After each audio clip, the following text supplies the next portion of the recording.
రుక్మిణి కళ్యాణం. రుక్మిణి కళ్యాణం కోసం ఇంట్లో వాళ్ళంతా చాలా తిప్పలు పడుతూ ఉన్నారు. పదండి పదండి, కళ్యాణము ఎల్లుండే. ఎప్పుడు అనుకుంటున్నారో ఏంటో, ఎక్కడి పనులు అక్కడే ఉన్నాయి. ఇంకా ఇంటి ముందు తోరణాలు కట్టనే లేదు, ఇంటి ముందు పెళ్లి ముగ్గు వేయనే లేదు. ఇలా ఉంటే పెళ్లి కొడుకు తరపు వాళ్ళు వచ్చి నవ్విపోతారు. మీరేం రుక్మిణి కళ్యాణం చేస్తున్నారు? అసలు రుక్మిణి ఎక్కడుంది? అందంగా ముస్తాబు చేసి ఇంట్లో కూర్చోబెట్టారా ఏంటి అని చెప్పి అందరూ మాట్లాడుకుంటూ ఉంటారు. ఇంతలో పనివాడు వచ్చి ఇలా మాట్లాడతాడు. అయ్యా, మీరు చెప్పినట్టే నేను ఇంటి ముందు తోరణాలు కట్టేశాను, ఇంకా చెండుపూలతో పూలు కూడా కుట్టేశాను. ప్రతి ఒక్క చోట చాలా అందంగా ముస్తాబు చేసేదాను. మీరిక ఎలాంటి భయము పడనవసరం లేదు. మన రుక్మిణి కళ్యాణం చాలా అంగరంగ వైభవంగా జరుగుతుంది.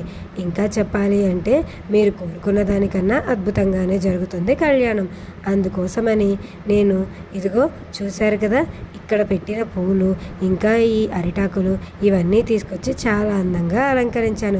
మన రుక్మిణి పాప కళ్యాణాన్ని తరతరాలు గుర్తుండిపోయేలా చాలా చక్కగా చేద్దాం. ఇంకా భోజనాల వరకు వస్తే భోజనాలు కూడా చాలా చక్కగా సిద్ధం చేపిస్తున్నాను. మీరు ఎలాంటి దిగులు పెట్టుకోవద్దండి అయ్యా అని చెప్పి గాసగాడు చెప్తాడు. అప్పుడు వాళ్ళ యజమాని, సాంబడు కనిపిస్తూనే ఉంది లేరా, నువ్వు పెళ్ళికి చేసే పనులన్నీ చాలా చక్కగా చేస్తున్నావు, కానీ కొన్ని నాకు అటు ఇటుగా కనిపిస్తున్నాయి, అంత అందంగా ఏమీ లేవు అని చూస్తున్నాను. ఇంకా కొంచెం చాలా జాగ్రత్తగా చూసి వీటిని కూడా నువ్వు చేసావంటే సరిపోతుంది అని మాట్లాడుకుంటూ ఉంటే ఇంతలో అక్కడికి రుక్మిణి వస్తుంది. రుక్మిణి అంటే మన పెళ్లి కూతురు. రాగానే వాళ్ళ తాతయ్య, ఏంటమ్మా పెళ్లి కూతురా, ఇలా ఎండలో బయటకి వచ్చావు, కందిపోవు, నీ పెళ్లి కోసం అని చూసావా ఎంత అంగరంగ వైభవంగా అన్నీ సిద్ధం చేపిస్తున్నానో. వీటన్నిటినీ చూసి నువ్వు చాలా సంతోషిస్తున్నావు కదా, నీ పెళ్ళంటే ఇంకా ఆ మాత్రం చేయకపోతే ఎలారా రుక్మిణి? అలా అనుకుంటూ ఉండగా రుక్మిణి అంటుంది, అదే తాతయ్య, నా పెళ్లి పనులు ఇంకా అన్ని పనులు ఎలా జరుగుతున్నాయో చూద్దామని వచ్చాను.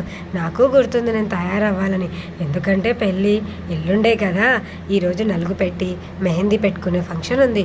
మెహందీ పెట్టే అమ్మాయి ఇంకా రాలేదు. ఆ అమ్మాయిని వెతుక్కుంటూ నేను బయటకు వచ్చాను తాతయ్య, అంతే తప్ప ఇంకేమీ లేదు.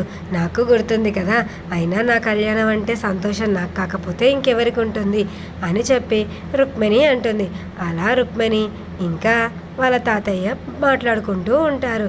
ఏంటమ్మా ఇంకా కూడా ఇక్కడే ఉన్నావు, లోపలికి వెళ్ళొచ్చు కదా, ఎండలో నువ్వు కందిపోతావు, చెప్తే అర్థం చేసుకోవు అని రుక్మిణితో అంటే రుక్మిణి అంటుంది, అయ్యో తాతయ్య, నేను నా స్నేహితురాళ్ళ కోసం ఎదురు చూస్తున్నాను, వాళ్ళు రాగానే లోపలికి వెళ్ళిపోతాను.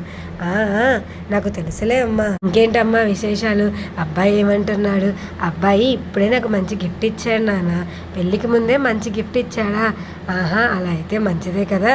ఇంకేం పోమ్మా, నువ్వు సంతోషంగా ఉంటే దానికన్నా నాకేం కావాలి చెప్పు రుక్మిణి, నీ సంతోషం మాకు కావాల్సింది. ఇంకా నీ కళ్యాణం అంగరంగ వైభవంగా జరగాలి అని చెప్పి వాళ్ళ తాతయ్య రుక్మిణి చాలాసేపు కళ్యాణం గురించి మాట్లాడుకుంటూ ఉంటారు. అలా మాట్లాడుకుంటూ ఉండగా రుక్మిణి స్నేహితురాళ్ళు ఫోన్ చేయడంతో రుక్మిణి ఇంట్లోకి వెళ్ళిపోతుంది.